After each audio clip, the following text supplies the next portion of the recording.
What is up, JL Life? Modell here, and today I'm going to show you a trick on how to change out the boots for your tie rod ends on your Steersmarts Steering for your Jeep JL. Stay tuned.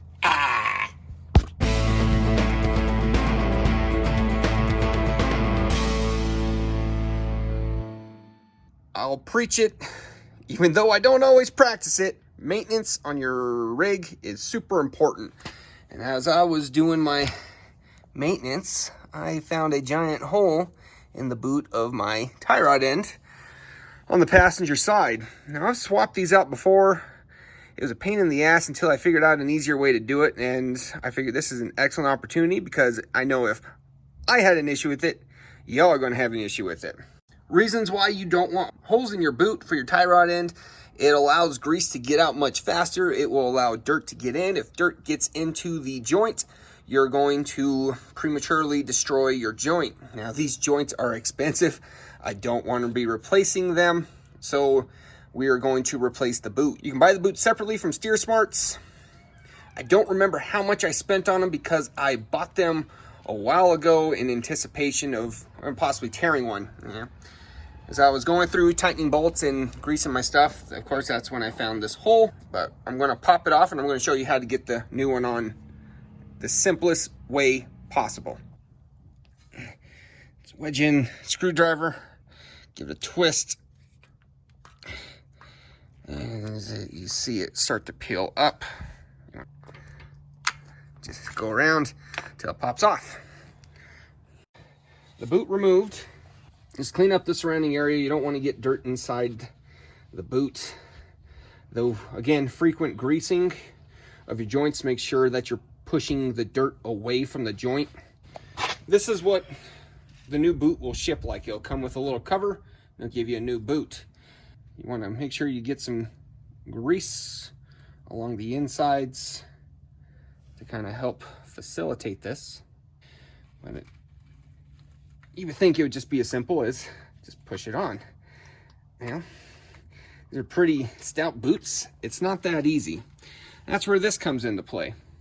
So what I'm going to do is I'm going to just cut off the top. So all you have to do is just cut off the top. What am I doing?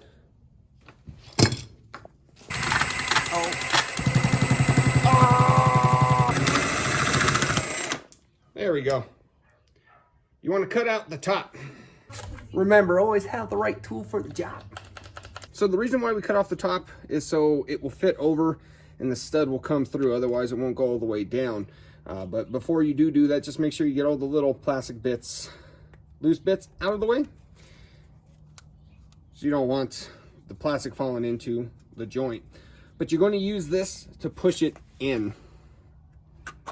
Just like that. And I'm not going to lie, this does take some muscle.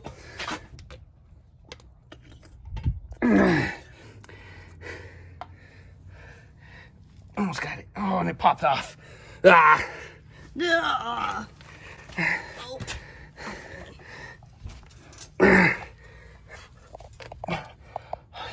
Is that on? Did I get it? I got it.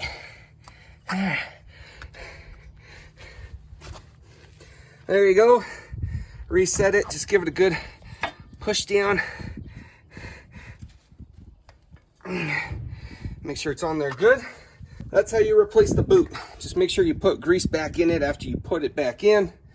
And remember, so the trick is when you set it onto the surface of the tie rod end, start with it at a angled direction to where it goes over the first lip.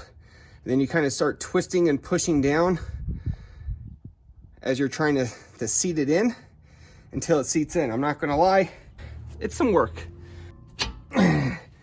And just put it back together. I hope you find this video helpful.